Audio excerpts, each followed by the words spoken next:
In 1932, twin brothers Elijah Smoke Moore and Elias Stack Moore returned to their hometown of Clarksdale, Mississippi. They've just come back from Chicago, and they didn't come empty-handed. Years of dirty work with the mob have made them rich. Now, they've got plans. Big ones.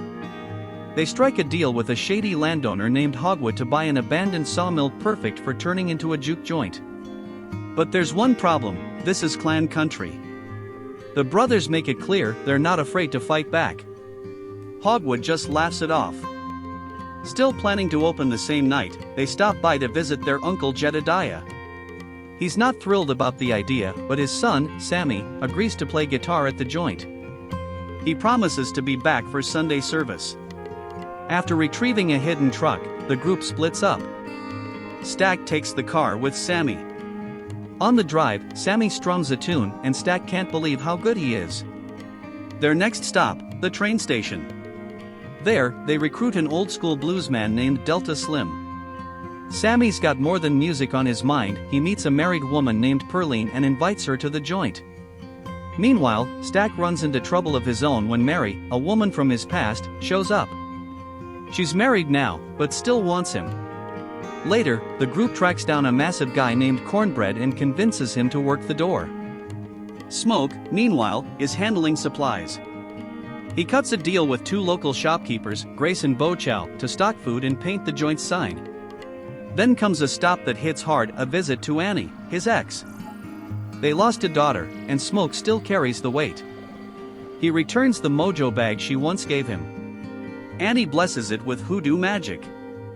After a moment of quiet grief, she agrees to help with the bar and fry catfish. Somewhere else, a strange scene unfolds. A man named Remick shows up at a remote shack, begging a couple, Bert and Joan, for help. Says he's being chased by Choctaws. They hide him, and Joan even pulls a gun to scare off pursuers. But once they're alone, the truth surfaces. Remick turns Bert into a vampire. Then Joan. Now the couple's part of something far darker. Night falls, and the juke joint opens. Music, laughter, and dancing fill the room. But trouble's brewing. Smoke's furious when he sees guests paying with plantation tokens, worthless currency that'll crush their profit. Things heat up. Then Mary walks in. Stack tells her to leave. She refuses. "This is my family now," she says. Meanwhile, Pearline shows up, and Sammy gets his moment, performing a song with Slim. It's electric. The kind of song that hits your soul like lightning. But the night takes a turn. Three strangers arrive: Remick, Bert, and Joan. They offer money. They say they want to play. But something feels off. Smoke slams the door in their face. Later, Stack tells Mary the truth: they're nearly broke. Hoping to help, she tracks down the three outsiders. They show her strange gold coins. Then Remick reveals what he really is. Mary tries to leave. Too late. He bites her. She comes back to the juke joint, changed. She dances with Stack, draws him into a side room, then bites him too. Smoke finds his brother dying. In a panic, he shoots Mary, but she just laughs and vanishes into the night. Stack bleeds out. They lock his body in the storeroom and shut the joint down. Guests scatter. Bo heads to his car.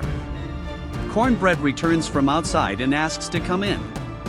But something's not right.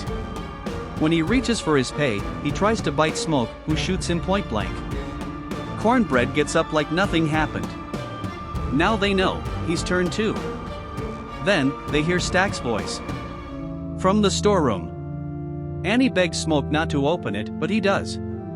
Stack bursts out, eyes glowing. Annie hurls garlic water on him, and he screams, sprinting out the front door.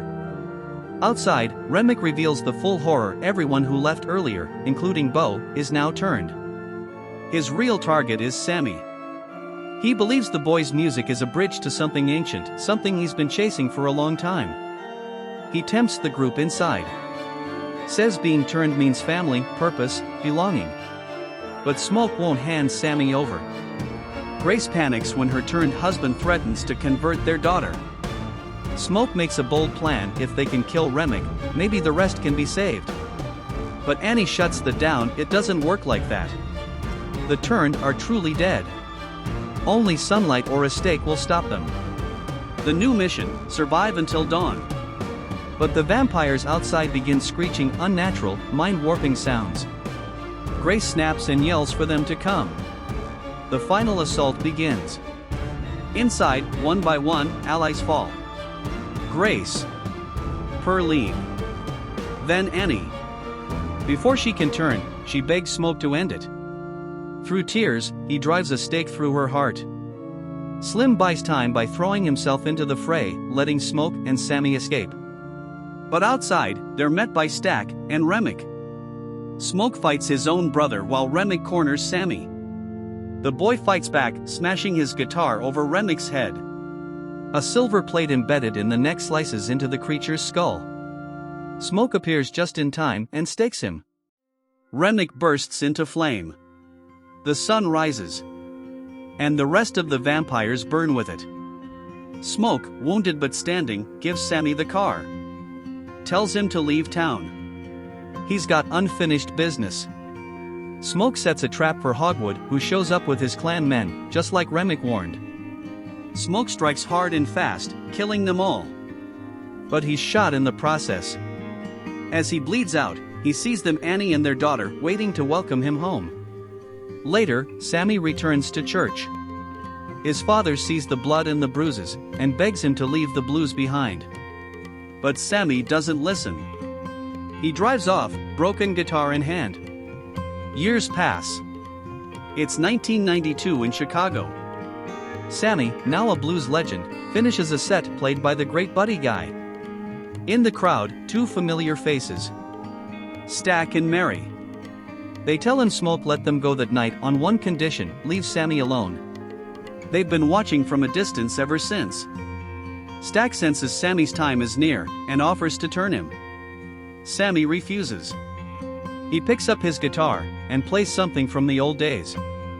As the music fills the room, he tells Stack the truth: despite everything, that night at the juke joint was the best day of his life. Stack nods. It was the last time he saw the sun. And the only time he ever felt free.